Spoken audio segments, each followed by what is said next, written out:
안녕하세요. 화려한 싱글로 컴백한 30대 여성이에요.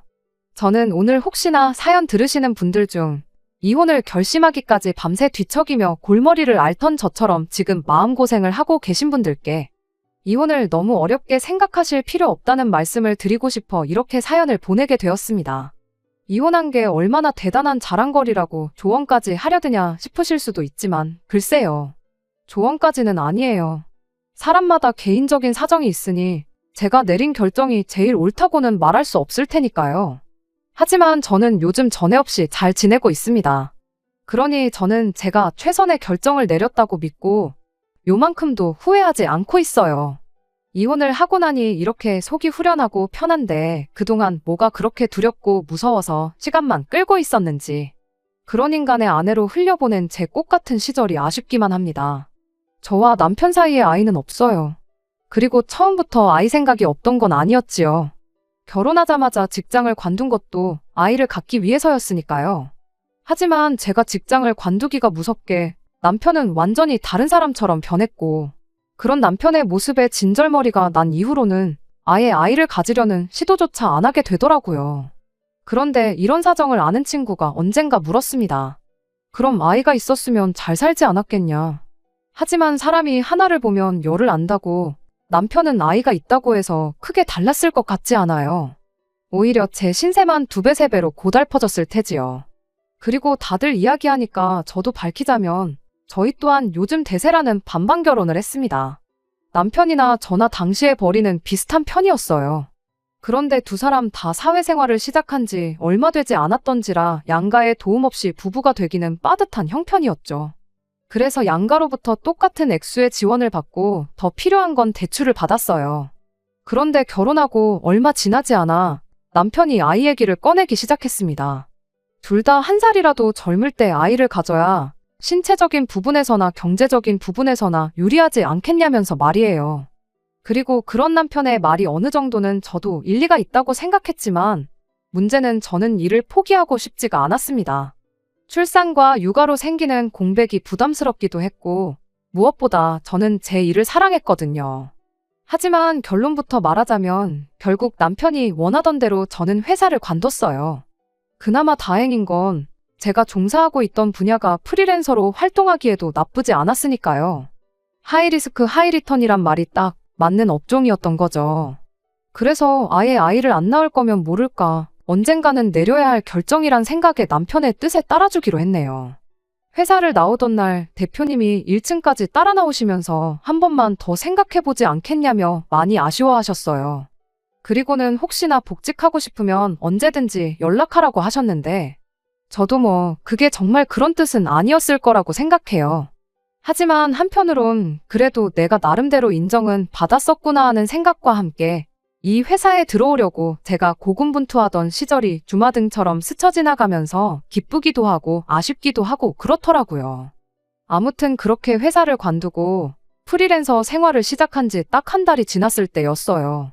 그날도 평소와 마찬가지로 남편은 출근을, 저는 집에서 제 할 일을 하고 있었는데 갑자기 현관문이 열리는 소리가 나대요. 남편이 퇴근하기엔 이른 시간이었지만 남편 아니고서야 올 사람이 없었으니 저는 당연히 남편일 거라 생각했고요. 그런데 투덜거리며 복도를 지나 거실로 들어온 사람은 다름 아닌 시어머니셨습니다. 그리고 이제서야 생각해보면 저도 일단 인사라도 먼저 드렸으면 좋았을 텐데 생각지도 못한 시어머니의 방문, 그것도 시어머니께서 비밀번호를 직접 누르고 들어오셨다는 사실이 좀 황당했다 보니 저도 모르게 어떻게 들어오셨냐는 소리가 먼저 튀어나갔거든요. 그랬더니 내 아들이 비밀번호를 알려줬다며 신경질을 확 내시는데 지금 이게 다 뭐지 싶으면서도 아무튼 안 좋은 상황이란 건 바로 알 수 있었죠. 그리고 그때 제가 뭐라고 대꾸를 하기도 전에 시어머니께선 너 정말 직장을 관뒀냐며 따지듯이 물어오셨습니다. 어떻게 당신한테 말 한마디 없이 멋대로 회사를 관둘 수가 있냐면서요. 그런데 저로선 솔직히 그런 시어머니의 말씀이 쉽게 납득이 가질 않았어요. 저는 다 큰 성인이고 게다가 남편과 충분한 상의 끝에 내린 결정이었으니까요. 그리고 무엇보다 제가 회사를 관뒀다는 사실이 이렇게 시어머니께서 막무가내로 찾아오셔선 마치 저를 취조하듯 물으실 일인가 싶은 게 여러 가지로 황당하단 생각밖에 안 들더라고요. 그리고 동시에 남편에 대한 약간의 원망스러운 마음도 들었습니다. 왜 진작에 내가 회사를 관뒀다는 걸 시어머니께 말씀드리지 않은 거며, 그렇다고 해도 왜 우리 둘이 사는 집 비밀번호까지 시어머니한테 알려드렸어야 하나 싶고, 알려드렸으면 알려드렸다고 적어도 나한테 전화 한 통은 해줬어야 하는 거 아닌가 싶었으니까요. 하지만 이런 복잡한 제 마음을 시어머니께선 아시는지 모르시는지 계속해서 당신 할 말만 이어나가셨습니다. 그리고 저는 어쨌든 그 당시엔 처음 겪어본 상황이었다 보니 어떻게 대처를 해야 할지 도통 감이 오질 않아 저도 모르게 꿀먹은 사람 마냥 입도 뻥긋 못하고 당하고만 있었죠. 그런데 그때 다시 한번 현관문 열리는 소리가 났고, 이번엔 분명 남편일 거란 생각에 말 그대로 긴장이 풀리더라고요. 이제 그만 시달리겠구나 하는 생각에 마치 구세주가 등장한 것 같았달까요? 그리고 그때 제가 바란 건 딱 하나였어요. 다른 건 모르겠고 적어도 제가 왜 회사를 관두게 된 건지 남편이 시어머니한테 확실히 말씀드렸으면 했죠. 하지만 남편이 보인 태도는 말 그대로 기가 막혔습니다. 아이 타령을 해대면서 자기가 먼저 관두라고 했다는 이야기는 쏙 빼곤 마치 제가 프리랜서로 큰돈을 벌고 싶어 회사를 관뒀다는 식으로 시어머니께 말씀을 드리고 있었으니까요. 그러면서 마치 자기도 반대를 했는데 제가 멋대로 관뒀다는 식으로 말을 하는데 어찌나 기가 막히던지 아까와는 또 다른 의미로 말이 안 나오더라고요. 아무리 시어머니가 무서워도 그렇지 버젓이 나를 앞에 두고 어떻게 저럴 수가 있나 싶었습니다. 그리고 그때 처음으로 내가 이런 비열한 겁쟁이랑 결혼을 했구나 하는 생각에 정말 우라가 치밀었지요. 시어머니께서는 당신 아들이 외벌이하면서 살아야 할 줄 알았으면 이 결혼은 안 시켰을 거라며 급기야는 사기 결혼이란 말까지 운운하셨어요. 당신 아들이 뭐가 아쉬워서 집에서 노는 저를 먹여 살리면서 혼자 뼈 빠지게 대출까지 갚아야 하냐고요. 그리고 여기선 저도 마치 저를 기생충처럼 몰고 가시는 시어머니의 태도에 화가 나서 저도 마냥 놀고 있는 게 아니다. 프리랜서로 일을 할 거다 했더니 시어머니께선 콧웃음을 치시면서 그래서 회사 관두고 지금까지 얼마나 벌었냐고 하시대요. 그런데 그 무렵엔 솔직히 이제 회사 관둔 지 한 달이었는데 벌이는 무슨 벌이가 있었겠어요. 그러니 또 저로서는 억울하긴 했지만 동시에 시쳇말로 깨갱하고 납작 엎드릴 수밖에 없었죠. 그리고 그제서야 시어머니께서 본심을 드러내셨습니다. 당신 아들이 외벌이를 하는 한 친정에는 아무것도 해주지 말라고 당신은 절대로 그 꼴은 못 본다고 하셨거든요. 그런데 저는 이런 시어머니의 말씀이 솔직히 황당하기 짝이 없었어요. 막말로 제가 뭐 얼마나 친정에 퍼주고 있었다면 모를까. 친정에 하는 거라곤 시댁과 똑같이 매달 30만 원씩 드리는 용돈이 전부였으니까요.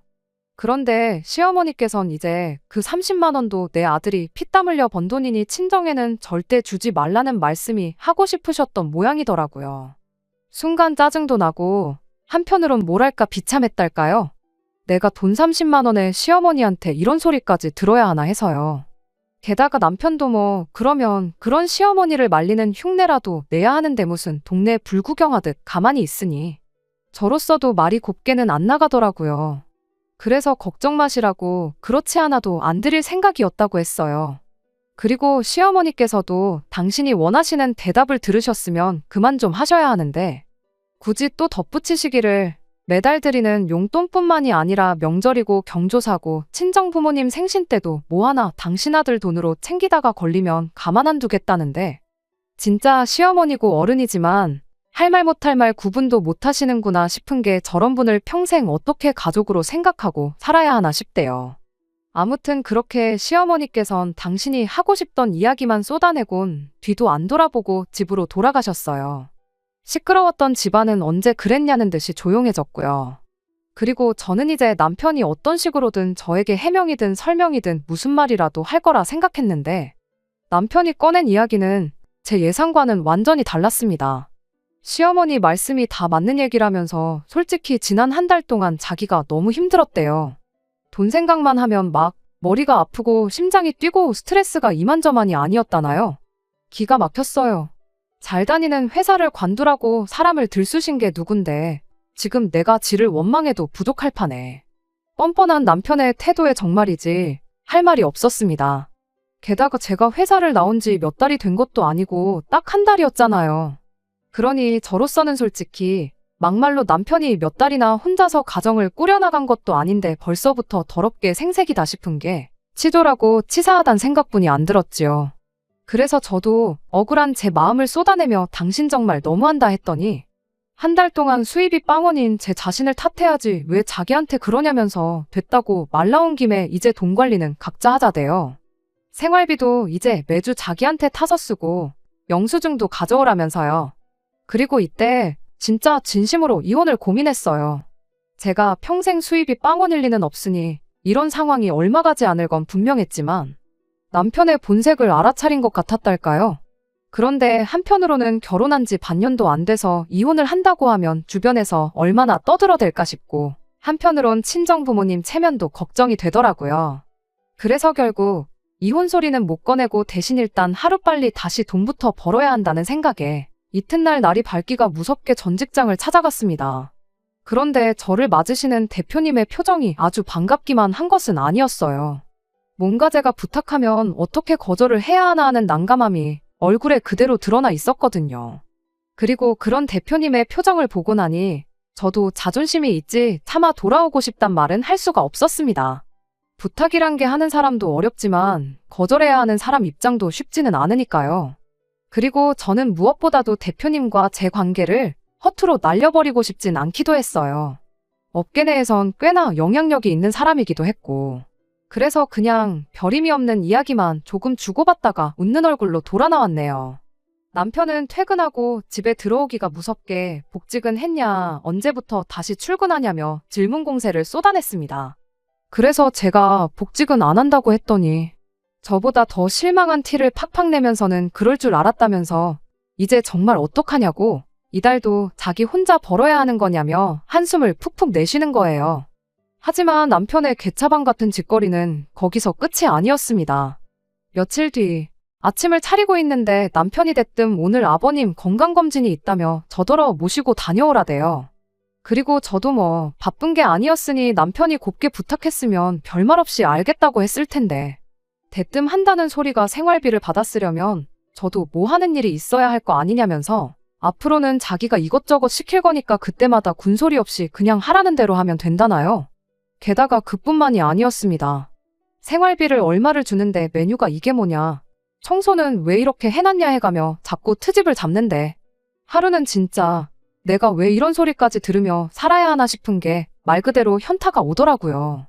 그래서 그날도 저녁 준비로 정신이 하나도 없는데 남편이 뭐 자기가 입으려던 옷이 아직도 빨래통에 있다면서 생활비 받기 싫은 거냐고 시비를 걸길래 끓이던 국을 그대로 싱크대에 들이붓고는 한 번만 더 그딴 소리 해보라고 그땐 나도 가만히 안 있겠다 했어요. 네가 무슨 생활비를 몇백씩 주는 것도 아니면서 어지간히 하라고 계속 그럴 거면 그냥 이혼하자면서요. 그리고 그날 이후로 저는 시쳇말로 악만 남아서 어떻게든 돈을 벌어야겠다는 생각이었습니다. 그래서 자존심이고 뭐고 다 내려놓고 대표님한테 전화를 드렸어요. 그리고는 혹시 회사에 들어오는 일 중 단가가 안 맞는 일들은 저에게 소개해 주실 수 없겠냐 부탁을 드렸죠.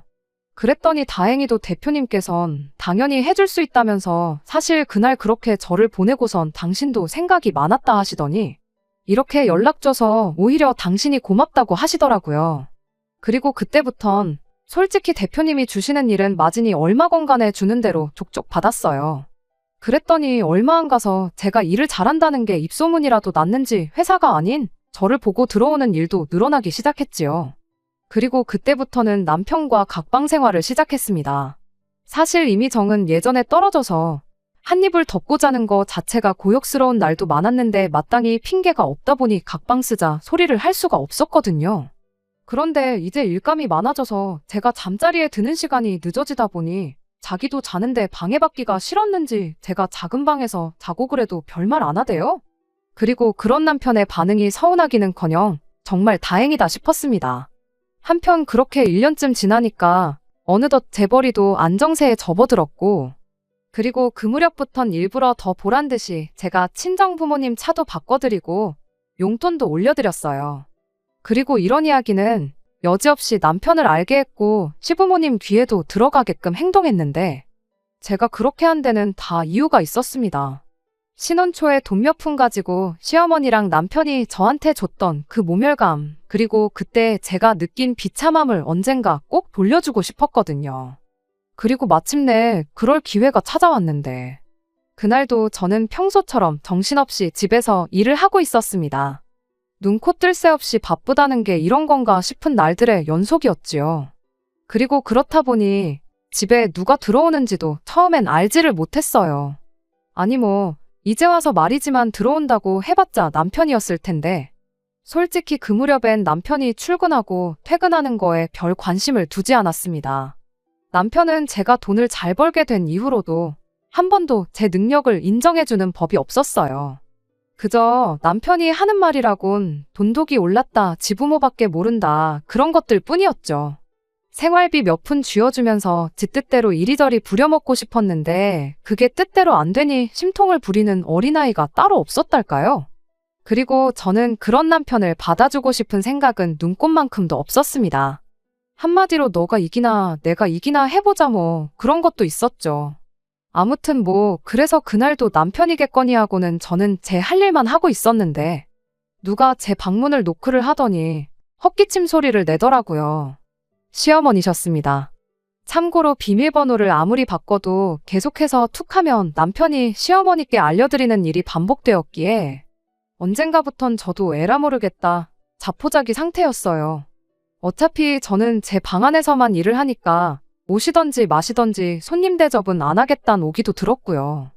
그래서 이번에도 방문 앞에 서 계신 시어머니를 보고도 오셨냐 한마디만 하곤 저는 다시 제 방문을 닫으려고 했습니다. 일을 해야 했으니까요.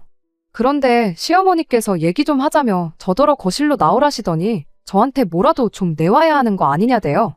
그래서 저희 집 어디에 뭐가 있는지는 저만큼 어머님도 잘 아시지 않냐? 필요하신 거 있으시면 꺼내 쓰시고 드시고 싶으신 건 찾아 드시라 했습니다. 그랬더니 당연히 또 싫은 소리를 하셨죠. 돈 몇 푼 버니까 시애미가 시애미로도 안 보이냐?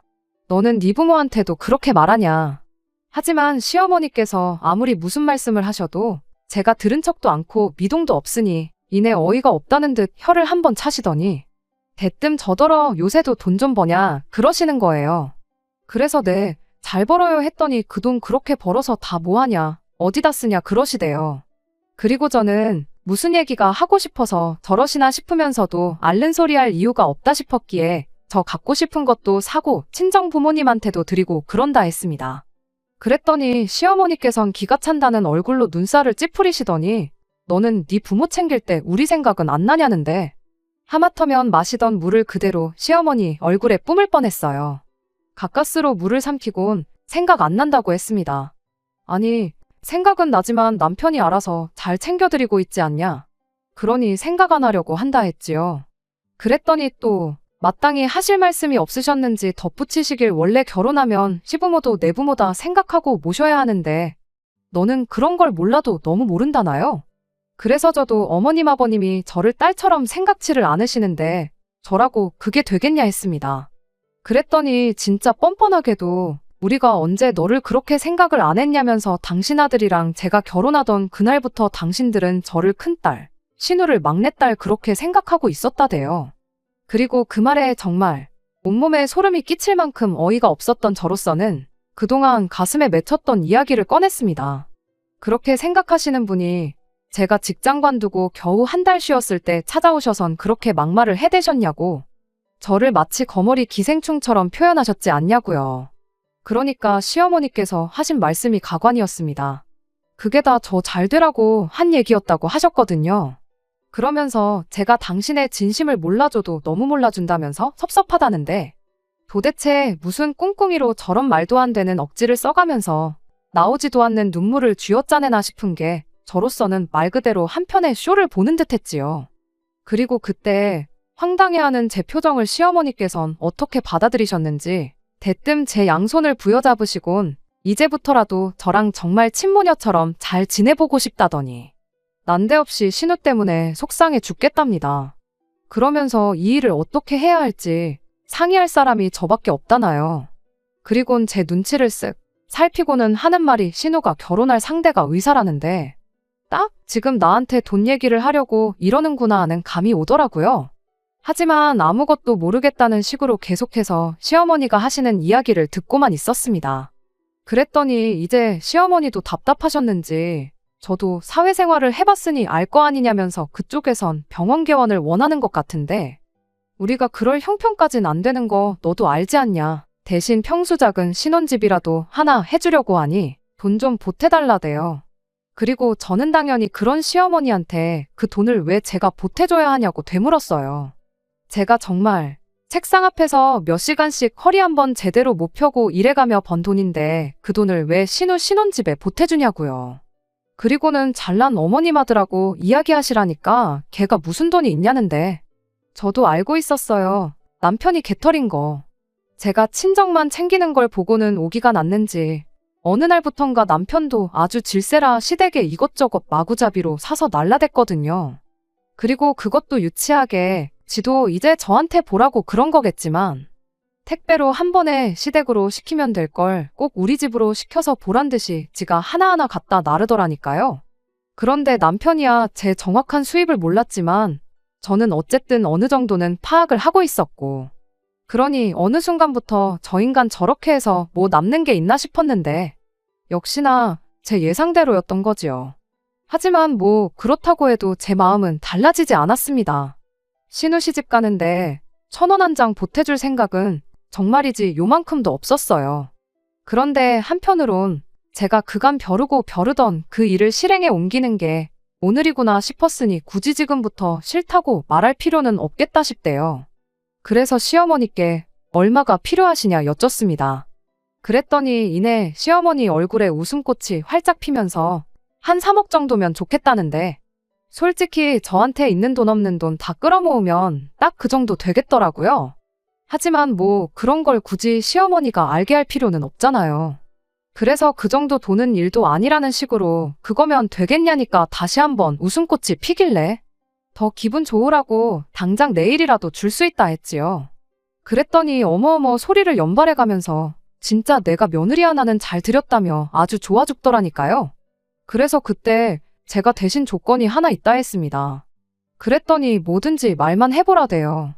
그래서 돈을 받았으려면 그에 걸맞는 일을 해야 할 거 아니냐고. 앞으로 그 3억치 다 채울 때까지 무슨 일이건 간에 제가 하라면 군소리 없이 해야 한다고 했어요. 그랬더니 시어머니께선 대번에 눈을 치켜뜨시고는 너 지금 그걸 말이라고 하냐는데 시어머니께 어머님이 들으셔도 말 같지가 않죠. 하고는 그 말 같지도 않은 소리를 내가 어머님 아들한테 얼마나 오랫동안 들었는지 아냐고 받아쳤습니다.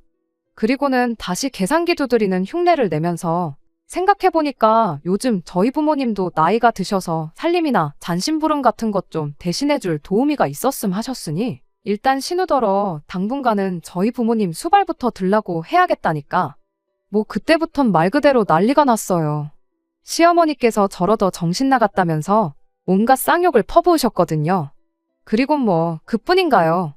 너는 그렇게 살지 말라면서 네가 암만 그래봤자 우리 사위랑 비할 것도 못 된다는데 그래서 제가 아니 아직 식도 안 올린 남의 아들한테 어쩜 그리 우리 사위 소리를 해대시냐고 민망해 죽겠다고 쏘아붙였어요.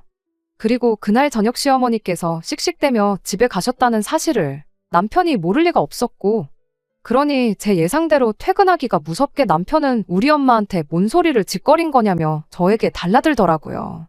그래서 내가 뭐 못할 말 했냐. 네가 했던 말 그대로 했는데 왜 난리냐 했더니 남의 인생을 가지고 제가 뭐 갑질을 했다면서 말도 안 되는 헛소리를 짓거리더니 급기야는 도무지 저 같은 여자랑은 못 살겠다면서 이혼 얘기를 꺼내더라고요. 이땐 솔직히 아차 싶으면서 말 그대로 기분 참 더러웠습니다. 이혼 얘기를 꺼내도 내가 꺼냈어야 하는데 하는 생각 때문에요. 하지만 뭐 그렇다고 제가 이혼만은 못한다 할 것도 아니고 그래서 알겠다고 내일이라도 당장 하자고 했어요. 그랬더니 남편이 좀 당황한 표정을 하더니 이내 실실 웃으면서 이혼해봤자 저만 손해라대요. 재산 분할하면 제 재산의 절반은 자기 몫이라면서 말이에요. 그래서 제가 또다시 아무것도 몰랐다는 얼굴로 정말이냐 물었더니 저더러 너는 돈독이 올라서 일만 하니까 세상 돌아가는 것도 모르냐면서 원래 부부가 이혼하면 재산은 반반으로 갖는 거랍니다. 특히나 우리처럼 반반 결혼한 부부는 헤어질 때도 무조건 반반 갖는 거라나요? 어쩜 인간이 저렇게 단순하고 멍청한가, 저런 머리로 직장 생활을 어떻게 하나. 한심하단 생각을 넘어서 갑갑하고 한편으론 저런 인간 뭘 보고 내가 결혼을 했나 하는 자괴감까지 드는 게 참으로 복잡한 심정이었습니다.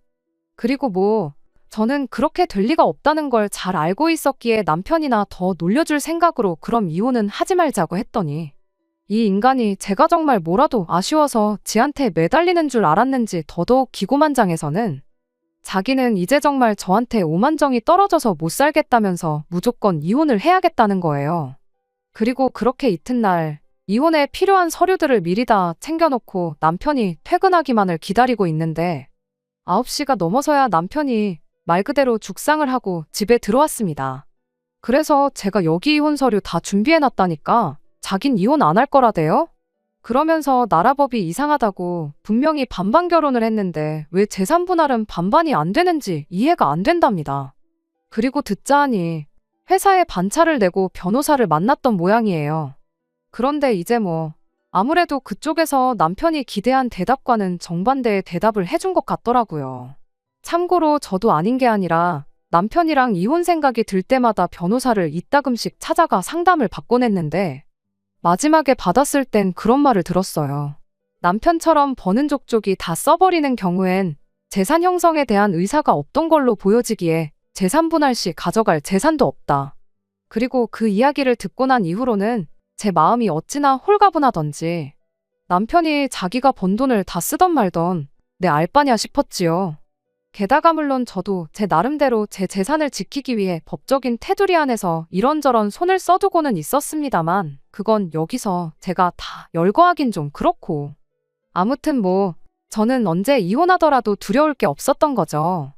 그리고 그렇게 순식간에 태도를 바꿔 이혼은 못한다고 버티는 남편에게 저는 그럼 소송으로 가겠다 했습니다. 그래서 얼마나 시간이 걸리건 간에 당신 팬티 한 장까지 다 털어가겠다고 그랬죠. 참고로 못 믿는 구석이 있어서 한 소리는 아닌데 싸움이란 게 원래 기세가 반이라잖아요. 그리고 그땐 저도 좀 악에 받쳐서 말이 세게 나간 것도 있어요. 그런데 그 말이 먹힌 건지 아니면 또 어디 변호사한테 뭐라도 들었는지 얼마 안 있다 이혼하자고 하대요. 대신 자기 재산에는 손 떼지 말라면서. 그래서 저도 이때다 싶어 알겠다고 하고 이후로 혹시나 남편 마음이 바뀌면 어쩌나 하는 생각에 어지간히 남편 눈치를 보며 숙려기간을 보냈습니다. 그리고 마침내 남편과는 남남이 되었는데 황당하게도 일주일이나 지났나 시어머니한테 연락이 왔어요. 그리고 저는 또 신혼 때처럼 당신한테 말 한마디 없이 이혼을 했냐고 따지기라도 하려는 건가 싶었는데 웬걸요. 한다는 말이 돈 3억을 못 구해서 신우 결혼이 파토가 났답니다. 그러면서 이게 다 저 때문이라고 협의 이혼이 말이나 되냐면서 이제라도 양심이 있으면 저더러 위자료를 내놓으라대요. 기가 막혀서 말을 할 때 제발 생각 좀 하고 말씀하시라고 내가 머리털 나고 올케가 돈 안 해줘서 신우 결혼 파토 났다고 올케가 위자료 줬단 이야기는 들어본 적이 없다 쏘아붙였습니다. 그리곤 이런 전화 한 번만 더 하시면 그땐 저도 가만 안 있겠다. 그쪽 아들하고 딸 회사에 전화해서 아주 개진상 짓을 하겠다 했더니 가타부타 말도 없이 전화를 뚝 끊어버리더라고요. 그리고 이후로 새벽에 자냐는 문자는 기본이고 제가 없으니까 살맛이 안 난다는 개똥 같은 문자가 번호도 없이 몇 번인가 오곤 했는데 그럴 때마다 치졸하고 비열했던 남편의 얼굴이 떠오르면서 어찌나 밥맛이 떨어지던지 그래서 결국 핸드폰 번호는 바꿨고 살던 동네도 이사했어요. 이혼하자마자 아파트 팔아서 서로 재산 정리하고 그리고는 그래도 동네도 익숙하고 그래서 근처에 집을 구했었는데 이래저래 시달리고 그러니까 익숙이고 뭐고 이사를 하는 게 맞겠더라고요. 그리고 그렇게 정신사나운 얼마간의 시간이 지나고 나니 지금의 평화가 찾아왔습니다. 진작에 이혼했어야 했는데 뭘 그렇게 걱정했었나 싶어요. 일단 제가 알게 된 건 사람들이 생각보다 남의 일에 크게 관심이 없다는 거예요. 그뿐인가요? 저희 부모님께선 체면이고 뭐고 내 딸이 잘 사는 게 제일 중요한 거라면서 제가 이혼을 못하고 버텨왔다는 사실에 어찌나 속상해 하시던지요. 그 밖에도 제 친구들은 이혼도 능력이 되니까 하는 거라며 멋있다고 축혀 세워주기까지 하는데 이건 솔직히 친구들이니까 하는 소리겠죠 그래도 같이 웃어넘길 수 있는 사람들이 곁에 있다는 게 다행이다 싶습니다. 그리고 마지막으로 저는 지금 전 직장의 대표님과 진지하게 만남을 갖기 시작했어요. 똥차가 가고 벤츠가 온다더니 그 말이 정말 딱이다 싶네요. 그리고 저도 그 벤츠에 어울릴 멋진 사람이 되려고 열심히 노력 중입니다. 그런 결혼은 또 할 거냐고요? 그건 모르겠어요. 하지만 당장은 그 어떤 후회도 남지 않게 최선을 다할 거예요. 그래서 연애도 일도 두 마리 토끼 다 놓치지 않겠습니다. 끝까지 들어주셔서 감사합니다. 오늘의 사연은 여기까지입니다. 구독과 좋아요, 알람 설정 부탁드리고 더 좋은 사연으로 다시 찾아뵙겠습니다. 감사합니다.